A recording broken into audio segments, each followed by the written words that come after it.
Hello, Liz and Joe, and anyone else who's watching. I really hope you're getting my head in this one and not just my forehead. Maybe you'll just get my mouth because I've lowered it quite a bit. Hope you guys are well. Really sorry I didn't post before now. On Monday I was really ill, and then Tuesday our internet was down at my work, and that's normally where I do it.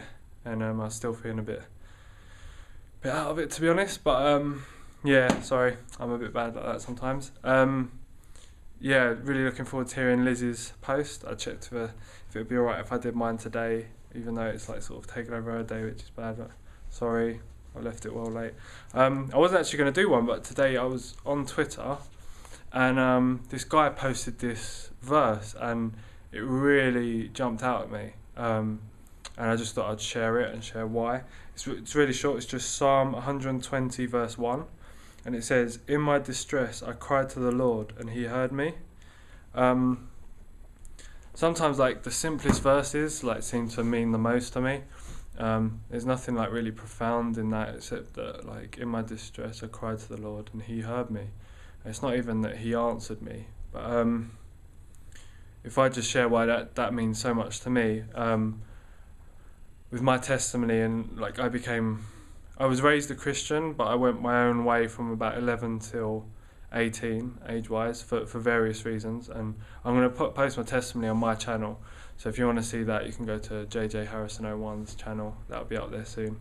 But yeah, just a short snippet as to why that verse meant so much to me was my dad wasn't around from the age of 10. My mum and dad had a bit of a horrible divorce. He moved up north and we never saw him. And my life sort of fell apart from about 11, just through being bullied, through my church broke up, and we sort of lost all our family and friends, and we were in a bit of a rough area of East London, and yeah, I really struggled during that time. When I got to 18, my mum used to kick me out a few times because I was unbearable. I used to have a real temper on me, and yeah, any of my friends that are watching this will be able to testify I was a bit of an idiot.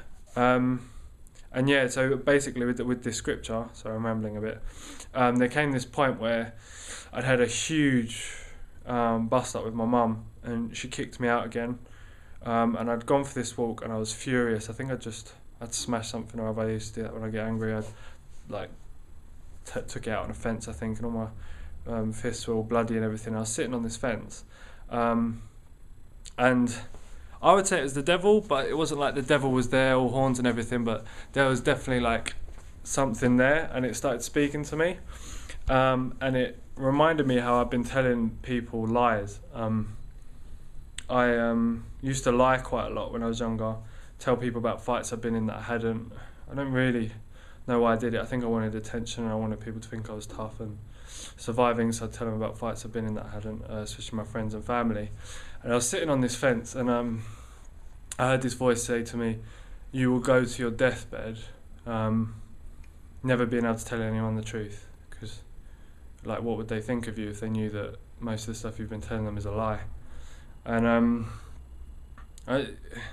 normally, like people who know me, I'm quite fiery and passionate, and so when like confrontation comes, I'm like really up for it.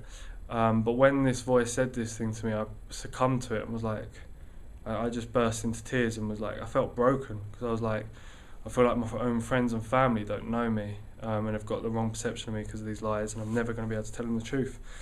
And then to whiz it forward to near the time when I got saved or made the commitment to give Jesus my life, I was in a pub with these guys who I played football with, and I started telling them some of the lies that I used to tell my friends and family as well. Telling them how these boys came to mug me in, I beat up the leariest one, and it put all the others in their place, and that sort of stuff, and it wasn't true. And I came out of the pub, and I had this moment where, like, basically these guys were telling stories as well. Oh, I beat up this guy, and 3 guys came and I knocked them all out. It's the sort of like chat you get with a bunch of guys in a pub sometimes. And I remember just thinking, like, why did I lie to them?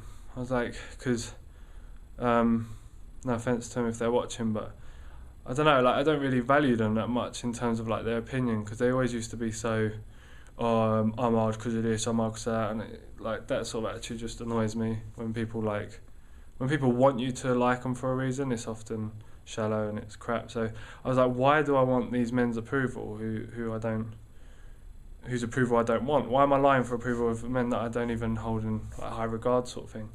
And yeah, so we were going back, and I had to sit in the back of a van because there weren't enough seats. And I was sitting in the back of this van, and I'm sure it was God. Like this prayer just entered my head, and I've been struggling to try and talk to God for some time, and felt like I couldn't pray to him because I felt like a hypocrite. And this prayer came, which was, God, I don't want to be this person anymore. Would you change me? I don't want to be this man anymore. And I tell you what, as soon as I said that, like I got the answer straight away. And I don't care who you are, or like people will often say, oh well, maybe you came up with the idea, and that I know it was God. God told me, tell the truth to your friends and family. And for some reason, because like God had told me, I felt I could do it. I was just like, do you know what, I am going to do this, I am going to conquer this, because I want to be a different man. I'm sick of being the man I am, I had various problems back then, temper problems, and just a very angry young man. And when he told me, I went to my best friend, told him the truth about the lies. He didn't even really care, which shocked me to death. It was a major transformation in me. I must have cried for like an hour with him, because I used to worry about these lies so much. And I remember sitting in my bed once and thinking, all this crap that I'm going through is going to make me stronger. And I realised at that point it was such a lie, that what doesn't kill you makes you stronger. There is truth to the fact that like God can use anything to his good, but just because bad things happen to you doesn't make you stronger. Bad things happen to you, and you have to put up with the bad things, and sometimes the way you deal with it can give you strength, but it's just not a formula of bad things happen to you, you get stronger, which I did. But yeah, I've sort of gone off the point a bit. But yeah, so that verse to me, when I saw it, it says, in my distress I cried to the Lord and he answered me. Even now I get like a bit emotional, because I'm just like, I called out to God once and he answered me. And that's often the thing I say to people when talking about Jesus, is like, just try calling out to him, because I don't know, if I hadn't called out that night, I don't know where I'd be right now. And the amount I've changed over the years, seriously, I'm unrecognisable to back then. So yeah, that's it. Hope I haven't gone on too long, and I hope you can see more than just my forehead. And I look forward to hearing Liz and Joe's video. Alright, bye.